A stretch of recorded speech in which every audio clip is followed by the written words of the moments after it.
This is called An Unearthing, written in 1998. It has 10 parts, but I'm not going to say the numbers. An Unearthing. My mother called to say that you were dead. My mother, your wife. Let's be clear. Your wife called your ex-wife to say that you were dead, and she called me.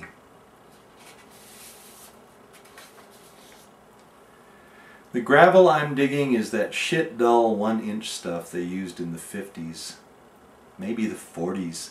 The fence posts that used to be stuck in the deep cement anchors are like brown sticks of butter.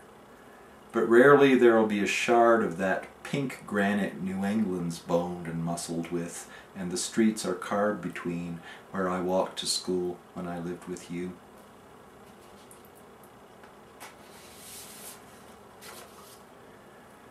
What I have are shards, lithic nibbles clogging the fill, slicing skin. I roll back this garbled strew from the undegradable plastic layer because beneath it something might be sewn. In the 50s they didn't want to worry about it. Whatever was under there, they could hold it down.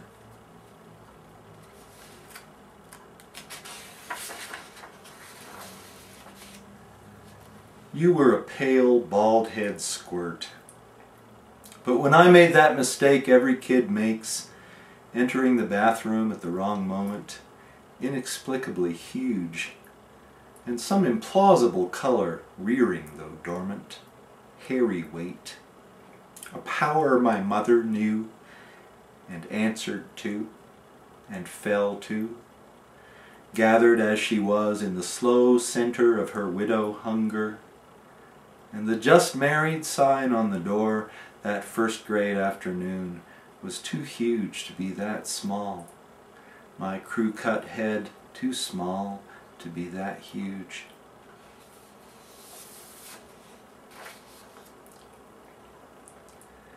Men's furnishings seen in stores.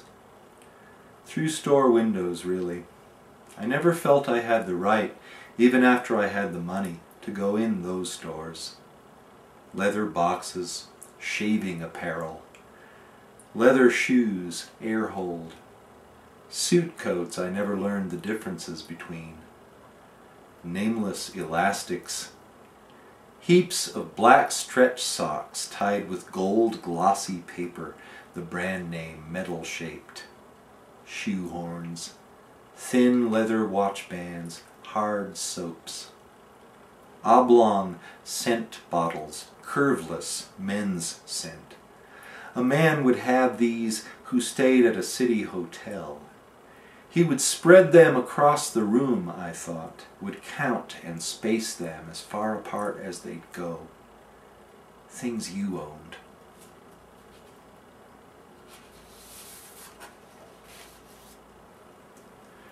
I watched a movie where I learned the word sissy was code for a homosexual.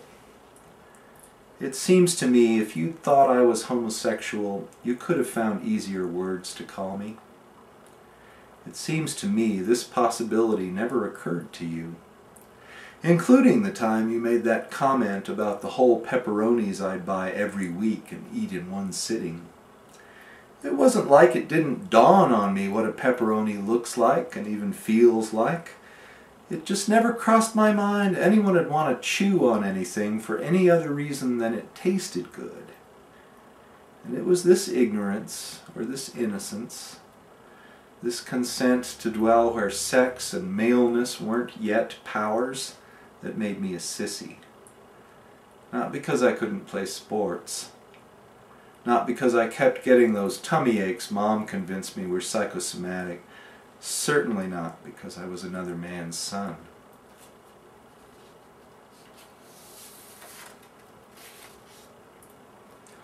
Almost the last time we spoke, I called you a toad. I said, "Go suck," a phrase I'd never heard or employed quite as such. I heard you in Mom's room. "Margaret, he told me to suck, and I'm a toad!" Starved incredulity. "It's about time, Joe," she replied, or something like. "Does it bother me now that she used your name? Said it so quietly." As I watch my own body trundle like a barrow of stones to the dumping ground, with twists and gouges and hives and stenches and eyesight folded in corners, I cascade nearer to you, to the jointless doll you became at the end, with the itchy light chasing your mind under a slither of grunts and gulpings. This is the map of the towns we moved from and moved to, paced by Mom's jobs and your hospitalizations. And this is my paper route within our longest town, and the sundown on green streets of food-wafting blue-collar houses I still cover in dreams. Though my strong terrains were littler and off the map. The night curbs where you'd leave me to wait in the Lancer hours sometimes as you went your insurance rounds, this was called going to work with Dad. The theater we stepped out into in what suburb? To see West Side Story first run. Some night your clients were dodging you, or you were coming up on the latest collapse, too bruised to work. The driveway where the Lancer'd be parked, attached to which house? Me studying the gas tank for placement of fire bombs.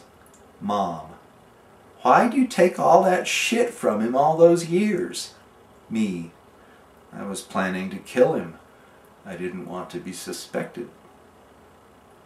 The supper table, we referred to it in Massachusetts, that yellow slab of a thing. It followed us around the nation, you waiting Mom to lower her gaze so you could mimic my nervous tics. The top of the stairs, outside the doorway to my room. I'd sit knees up, arms round them, hearing the knelled discussions at the table, with drinks or with coffee, and Mom wising up to what your edge was. "Well, till that happens, there'll damn well be no fucking."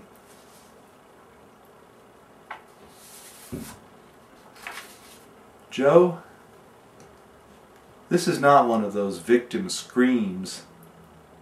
This is not therapy. This is not getting to murder you after I lost my chance. This is not Christian forgiveness. We don't have to answer to each other. And I can't know what kind of chemical ghosts I may have deposited in your blood just because I know the ones you laid in mine. Here they are, their sleek larval selves, beneath the plastic ground sheet in my backyard in New Mexico, and you across town in the grave, 20 years.